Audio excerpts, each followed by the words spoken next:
کہ کعبے پہ پڑی جب پہلی نظر کیا چیز ہے دنیا بھول گیا۔ عظمت بیت اللہ کیا ہے، اس کی تعمیر کب ہوئی اور اس کی زیارت کے آداب کیا ہیں۔ اس گھر کی زیارت کے آداب ہمیشہ سیکھتے رہنا چاہیے، پتہ نہیں کس وقت بلاوا آ جائے۔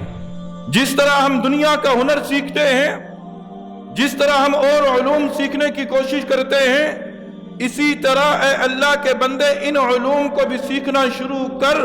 اگر زندگی کے اندر ان علوم کو سیکھنے کے باوجود تو اس گھر کی زیارت نہ کر سکا تو رب تعالیٰ سے امید یہی ہے کہ کل قیامت کے دن رب تعالیٰ تیرا شمار بھی حجاج میں فرما دیں گے۔ ہمارے علم کے اندر ہونا چاہیے، جو آج بیت اللہ ہمارے سامنے موجود ہے یہ وہ اس حالت میں نہیں ہے جس حالت میں فرشتوں نے تعمیر کیا تھا۔ اس وقت روئے زمین پر اگر کسی جنت کی چیز کو دیکھنا ہے تو وہ کس کو دیکھ لو، وہ حجر اسود کو دیکھ لو۔ اے اللہ کے بندوں، یہ اسلام ہم تک بڑی قربانیوں سے پہنچا ہے، بڑی قربانیوں سے پہنچا ہے۔ 317 ہجری تھی، بحرین کا ایک ظالم شخص اس نے آ کر مسجد الحرام کے اندر قتل و غارت کا بازار گرم کر دیا تھا۔ کدال سے حجر اسود کو کھیڑ لیتا ہے، حجر اسود کو باہر نکال لیتا ہے اور حجر اسود ٹکڑوں میں بٹ جاتا ہے۔ حجر اسود کو لے کر چلا جاتا ہے، بحرین کے اندر کئی سال گزر جاتے ہیں، پھر ایک مسلمان خلیفہ آتا ہے۔ میرے انتہائی واجب الاحترام سامعین اعظم،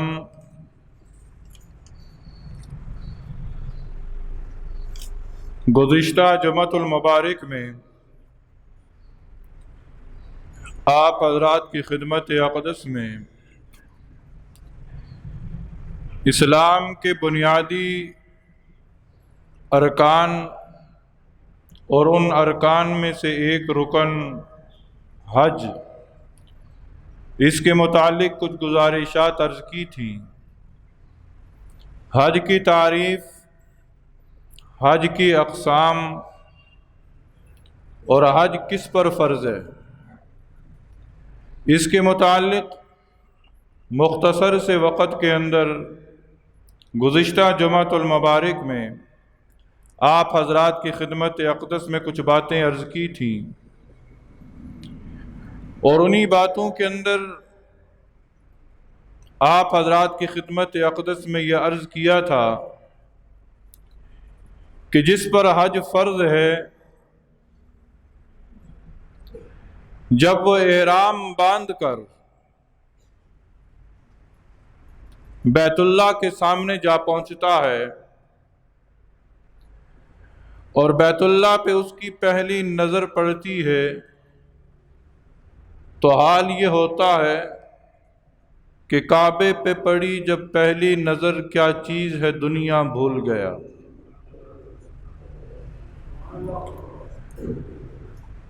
آج کی نشست میں عظمت بیت اللہ کیا ہے،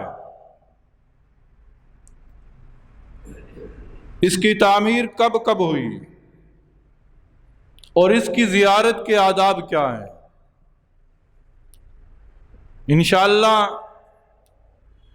مختصر سے وقت کے اندر انتہائی جامع باتیں آپ حضرات کے سامنے عرض کرنے کی کوشش کروں گا، اور پھر خلاق عالم سے یہ دعا ہے کہ الہ العالمین تیری توفیق، تیرے کرم، تیرے فضل سے جتنی باتیں آج ہوں، اللہ ان باتوں پر عمل کر کے ہمیں اپنے گھر کی زیارت بھی نصیب فرما دینا۔ محترم سامعین گرامی قدر، حج ایک عاشقانہ عبادت ہے، حج ایک عاشقانہ عبادت ہے، اور اللہ رب العزت جسے چاہتا ہے اس بندے سے یہ عبادت کروا لیتا ہے۔ یہ بڑے کرم کے ہیں فیصلے، یہ بڑے نصیب کی بات ہے یہ بڑے کرم کے ہیں فیصلے، یہ بڑے نصیب کی بات ہے، جسے چاہا در پہ بلا لیا، جسے چاہا اپنا بنا لیا۔ یہ بڑے کرم کے ہیں فیصلے۔ اب اللہ رب العزت جس بندے کا انتخاب کرے کہ اے بندے میں نے تجھے چن لیا ہے کہ تو آ اور آ کر میرے گھر کی زیارت کر لے، اب اس شخص کے لیے لازم ہے کہ اس گھر کی زیارت کے آداب سیکھ کر جائے، اس گھر کی زیارت کے آداب سیکھ کر جائے۔ اگر وہ آداب سیکھ کر نہیں جائے گا تو بجائے رب کی رضا حاصل کرنے کے وہ رب کی ناراضگی مول لے لے گا، بجائے اللہ کی رحمتوں کے سمیٹنے کے وہ اپنے نامہ اعمال کے اندر اللہ کا غضب لکھ کر لے کر آئے گا۔ تو اس لیے اس گھر کی زیارت کے آداب ہمیشہ سیکھتے رہنا چاہیے، پتہ نہیں کس وقت بلاوا آ جائے، پتہ نہیں کس وقت بلاوا آ جائے۔ اس لیے ہر لمحہ اس گھر کی زیارت کے آداب سیکھتے رہنا چاہیے۔ اور اس گھر کی زیارت کے آداب میں سے سب سے پہلا ادب کہ جب بھی تم میرے گھر کی زیارت کے لیے آؤ، یہ دنیا کا لباس اتار کے آنا، دنیا کا لباس اتار کے آنا، 2 انسلی چادریں پہن کے آنا۔ نبی کریم صلی اللہ علیہ وسلم نے فرمایا، جگہ متعین فرما دی، جن جگہوں کو آج میقات کہا جاتا ہے، جو شخص بیت اللہ کی زیارت کی نیت سے گھر سے نکلے گا، جب بھی وہ ان جگہوں سے گزرے گا احرام باندھ کر گزرے گا، بغیر احرام کے وہ ان جگہوں سے گزر نہیں سکتا۔ اگر وہ ان جگہوں سے بغیر احرام کے گزرے گا تو گناہگار ہوگا۔ اب وہ جگہ کون سی ہیں؟ نبی کریم صلی اللہ علیہ وسلم نے 5 جگہ بتائیں۔ یہ بیت اللہ جو ہے یہ روئے زمین کے درمیان میں ہے، سینٹر میں ہے، چاروں طرف سے لوگ اس کی طرف آتے ہیں۔ نبی صلی اللہ علیہ وسلم نے ہر طرف سے آنے والوں کے لیے میقات کو مقرر کر دیا۔ 5 میقات ہیں، بڑی میقات جنہیں کہا جاتا ہے، جو نبی صلی اللہ علیہ وسلم نے متعین فرمائی ہیں۔ یہ ہمارے علم کے اندر ہونی چاہیے۔ یہ باتیں جو ہیں یہ میں کسی اور کے لیے نہیں کر رہا، یہ در حقیقت میں اپنے لیے کر رہا ہوں کہ مجھے ان باتوں کا علم ہونا چاہیے، اور یہی جذبہ ہر ایک مسلمان کے دل کے اندر ہونا چاہیے، ہر ایک مسلمان کے دل کے اندر ہونا چاہیے۔ جس طرح ہم دنیاوی علوم سیکھتے ہیں،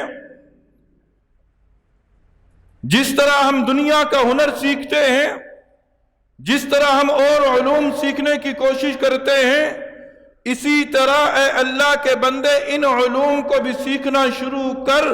اگر زندگی کے اندر ان علوم کو سیکھنے کے باوجود تو اس گھر کی زیارت نہ کر سکا تو رب تعالیٰ سے امید یہی ہے کہ کل قیامت کے دن رب تعالیٰ تیرا شمار بھی حجاج میں فرما دیں گے۔ نیت تو تھی نا، شوق تو تھا نا، تو نیت اور شوق پر ہی فیصلے ہوا کرتے ہیں۔ انما الاعمال بالنیات، تمام اعمال کا دار و مدار نیتوں پر ہے، تو جیسی نیت ویسا اس کا اجر۔ تو 5 میقات ہیں، 5 میقات۔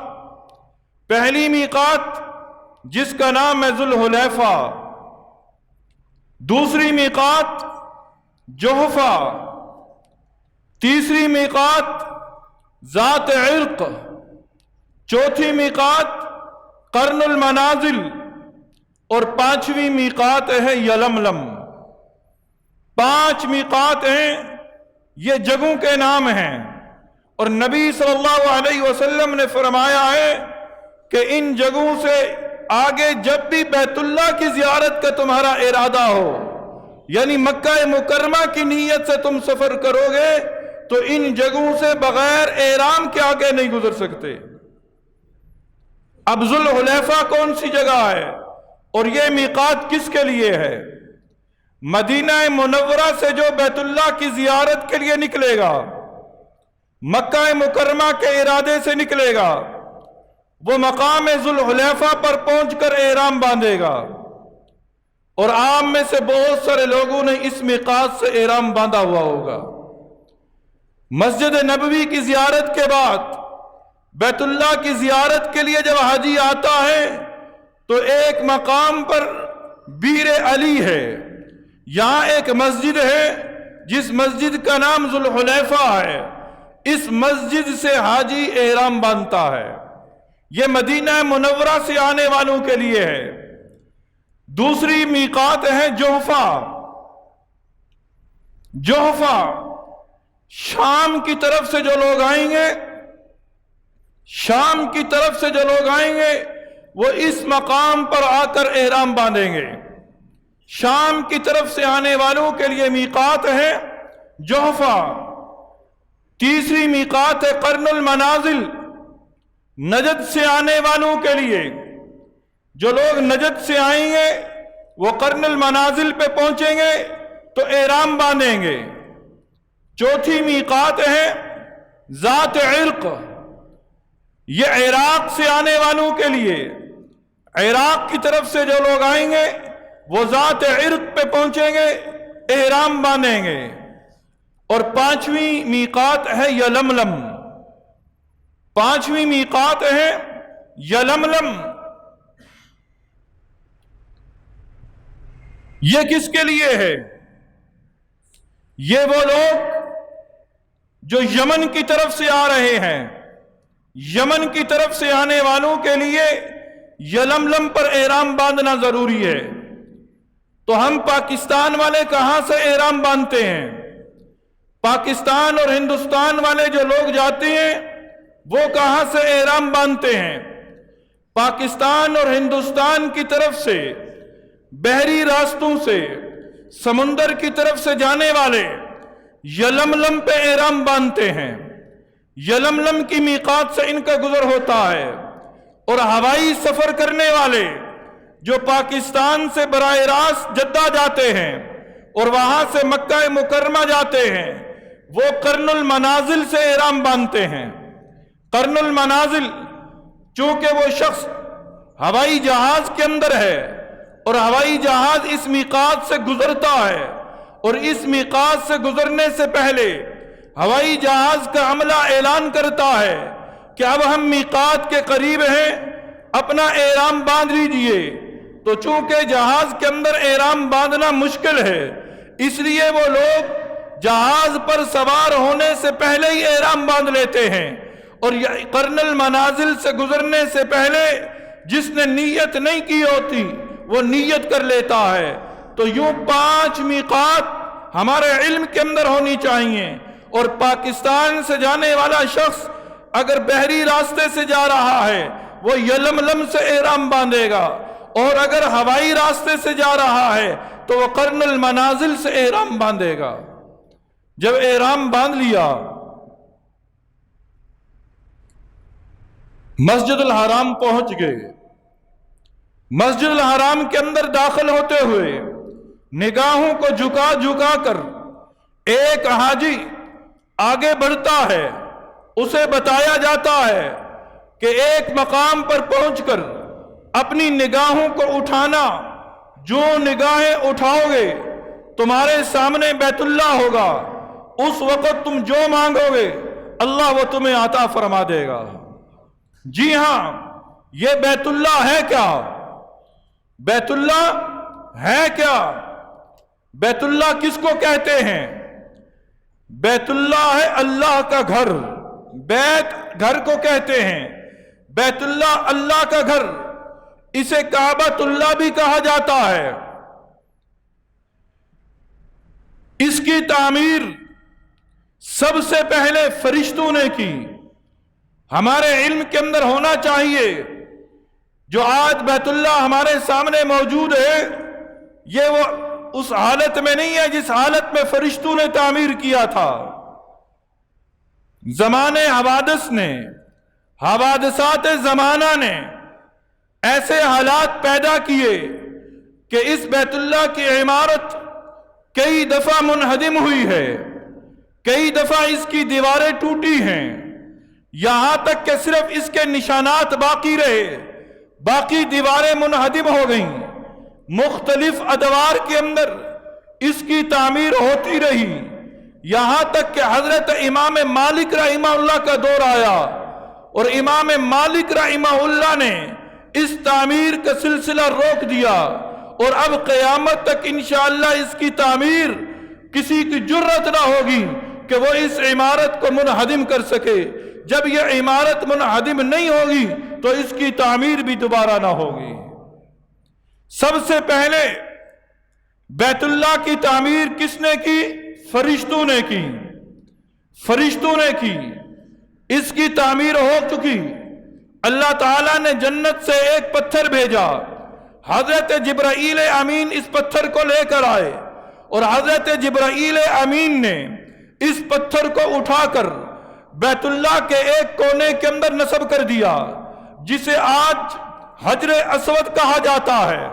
حجر اسود کی بھی ایک تاریخ ہے، وہ بھی انشاءاللہ آپ کے سامنے عرض کروں گا، لیکن سب سے پہلے اپنے ذہن کے اندر یہ بات بٹھا لیجئے کہ مختلف ادوار کے اندر بیت اللہ کی تعمیر ہوئی ہے۔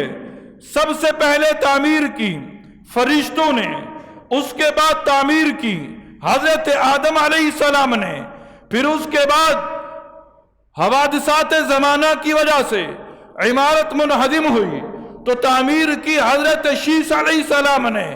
حضرت شیس علیہ السلام جو حضرت آدم کے بیٹے، حضرت شیس علیہ السلام نے تعمیر کی۔ حضرت شیس علیہ السلام کی تعمیر کے بعد حضرت ابراہیم علیہ السلام نے تعمیر کی۔ حضرت ابراہیم علیہ السلام کی تعمیر کے بعد قوم عمالقہ نے تعمیر کی۔ قوم عمالقہ کی تعمیر کے بعد بنو جرہم نے تعمیر کی۔ بنو جرہم کی تعمیر کے بعد نبی کریم صلی اللہ علیہ وسلم کے جد امجد قصی بن کلاب نے اس کی تعمیر کی۔ قصی بن کلاب کی تعمیر کے بعد نبی کریم صلی اللہ علیہ وسلم اور ان کے خاندان نے اس کی تعمیر کی۔ پھر اس کے بعد حضرت عبداللہ ابن زبیر نے اس کی تعمیر کی۔ پھر مروان بن عبد الملک کے دور کے اندر، مروان بن عبد الملک کے حکم پر حجاج بن یوسف نے اس کی تعمیر کی۔ تو بنیادی طور پر یہ تعمیرات تھیں جو مختلف ادوار کے اندر ہوئیں۔ حضرت آدم علیہ السلام کے بعد حضرت شیس علیہ السلام نے تعمیر کی، طوفان نوح آیا، عمارت مٹ گئی، صرف نشانات باقی رہے۔ حضرت ابراہیم علیہ السلام کو اللہ نے اپنا خلیل بنانا تھا۔ اللہ رب العزت نے حضرت ابراہیم علیہ السلام کو مختلف امتحانات سے گزارا۔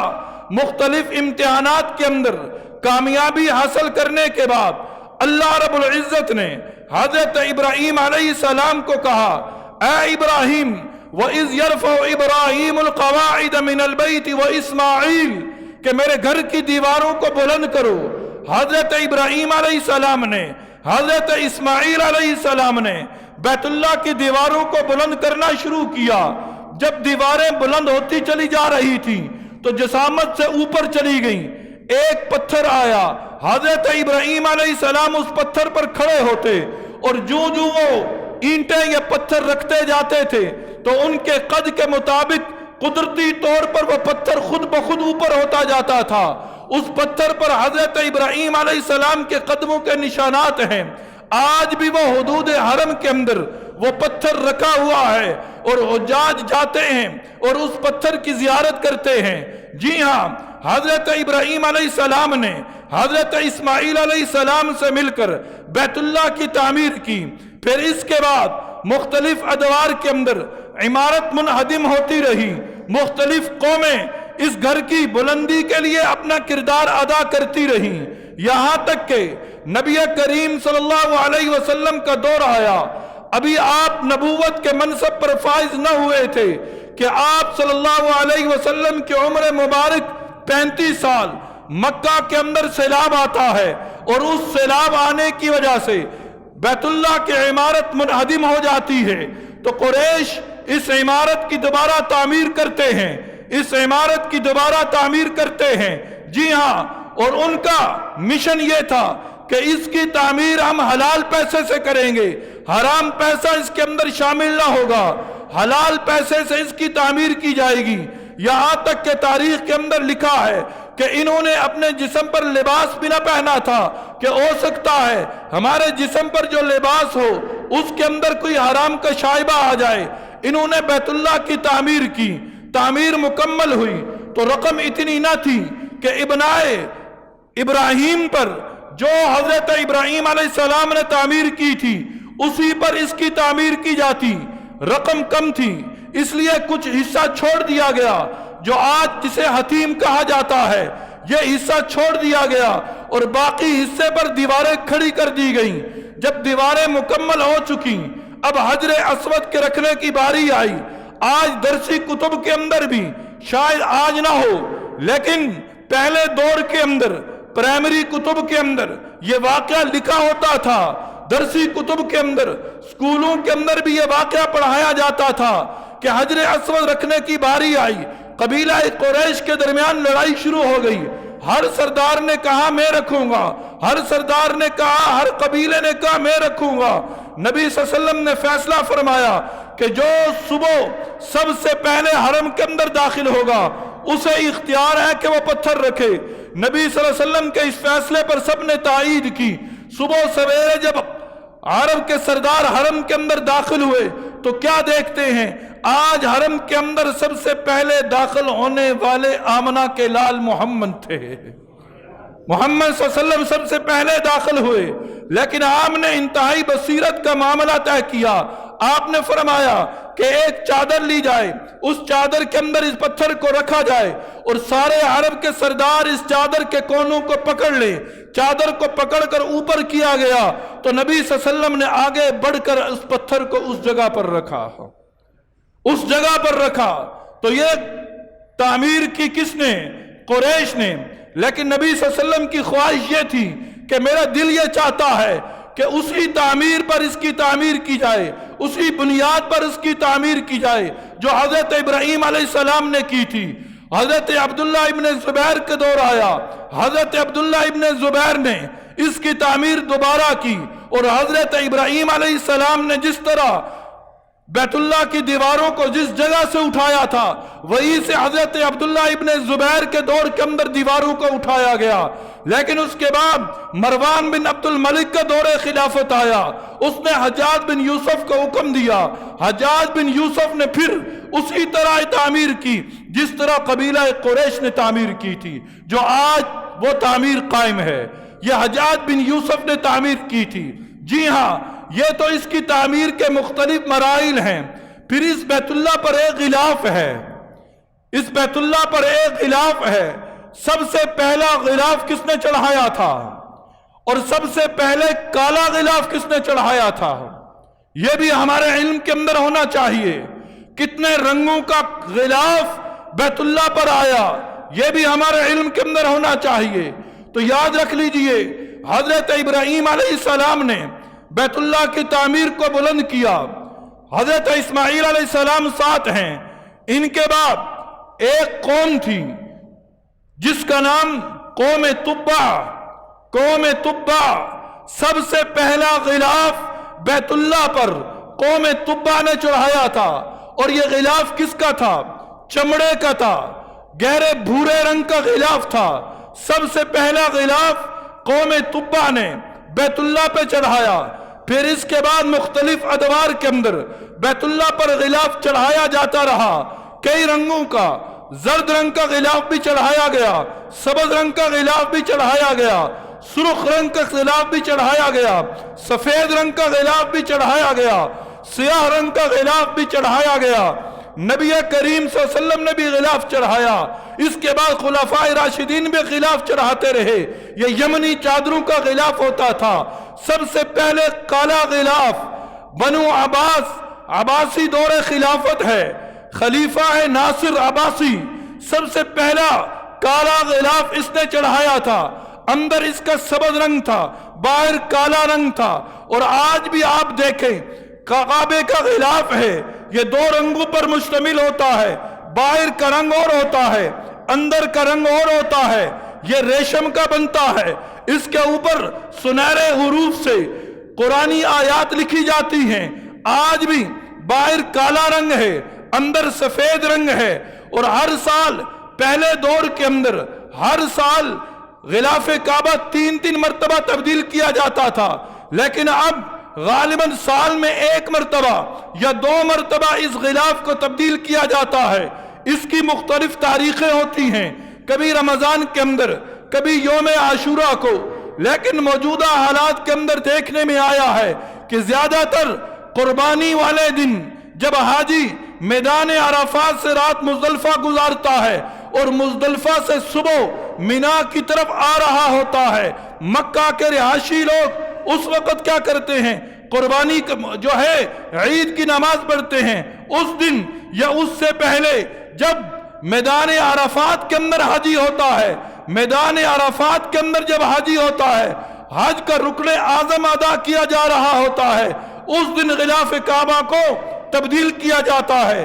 تو یہ ہے غلاف کعبہ کی تاریخ۔ اور پھر اس کعبہ کی کیا ہے؟ لمبائی کتنی ہے؟ اس کعبہ کی چوڑائی کتنی ہے؟ اس کعبہ کے کونے کتنے ہیں؟ اس کعبہ کے کونوں کے نام کیا ہیں؟ اس کعبہ کے ارد گرد دعا کی قبولیت کی کتنی جگہ ہیں؟ یہ ہمارے علم کے اندر ہونا چاہیے۔ کعبہ کی اونچائی جو ہے، کعبہ کی لمبائی جو ہے، یہ 15 میٹر ہے، 15 میٹر ہے، اور اس کی چوڑائی ایک پیمانے کے اندر نہیں ہے، مختلف پیمانوں کے اندر ہے۔ کہیں 12 میٹر اور کچھ سینٹی میٹر ہے، اور کہیں ایک کونے سے ایک کونے کے اندر 11 میٹر اور کچھ سینٹی میٹر ہے، اور ایک کونے سے ایک کونے تک 12 میٹر اور کچھ سینٹی میٹر ہے۔ چوڑائی کا پیمانہ ایک نہیں ہے، لیکن لمبائی کا پیمانہ ایک ہے۔ لمبائی جو اس کی ہے 15 میٹر ہے، اور چوڑائی 11 میٹر اور 12 میٹر کے درمیان ہے۔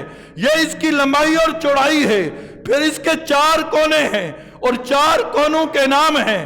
اس کا پہلا کونا جس کا نام ہے حجر اسود، جہاں سے طواف کا آغاز ہوتا ہے، حاجی جاتا ہے حج کرنے کے لیے، عمرہ کرنے والا جاتا ہے عمرہ کرنے کے لیے، اسے بتایا جاتا ہے کہ سب سے پہلے تم نے طواف کرنا ہے، اور طواف کہاں سے شروع کرنا ہے؟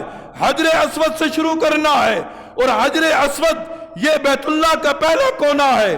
پھر اس کے بعد حجر اسود کا دوسرا کونا، اور حجر اسود کا تیسرا کونا، حجر اسود کا دوسرا کونا کہ جس کا نام رکن عراقی ہے۔ رکن عراقی، حجر اسود سے آگے بڑھیں، ایک دروازہ ہے، اس دروازے کو کراس کرتے ہوئے آگے چلے جائیں، یہ رکن عراقی ہے۔ پھر اس کے بعد تیسرا کونا آتا ہے، اس کونے کا نام رکن شمالی ہے۔ پھر چوتھا کونا آتا ہے، اس کونے کا نام رکن یمانی ہے، اس کونے کا نام رکن یمانی ہے۔ حجر اسود، رکن عراقی، رکن شمالی اور رکن یمانی، یہ بیت اللہ کے 4 کونے ہیں۔ جی ہاں، آج میری اولاد کو بھی پتا ہونا چاہیے، ہم مسلمان ہیں اور ہمارا کعبہ کون سا ہے؟ بیت اللہ ہے۔ ہم روزانہ 5 مرتبہ اس گھر کی طرف منہ کر کے نماز پڑھتے ہیں۔ اس گھر کے حدود اربع کا تو پتا ہونا چاہیے نا، وہ گھر کس کا ہے، اس گھر کے اندر ہے کیا، اس گھر کی لمبائی چوڑائی کیا ہے، اور ہم کس دیوار کی طرف منہ کر کے نماز پڑھتے ہیں۔ آج آپ نماز جمعہ کے لیے کھڑے ہوں گے، آپ نیت کریں گے منہ قبلہ شریف کی طرف، منہ قبلہ شریف کی طرف، پیچھے اس امام کے اللہ اکبر، آپ بیت اللہ کے اس دیوار کے سامنے کھڑے ہیں کہ جس دیوار پر بیت اللہ کا دروازہ نصب ہے، بیت اللہ کا دروازہ نصب ہے۔ باب رحمت جو ہے، اس باب رحمت کی طرف ہمارا قبلہ بنتا ہے، ہمارا رخ بنتا ہے۔ اور پھر اسی بیت اللہ کے اندر ایک پتھر ہے جس پتھر کو حجر اسود کہا جاتا ہے، حجر اسود کہا جاتا ہے۔ اس کی تاریخ بڑی عجیب و غریب تاریخ ہے۔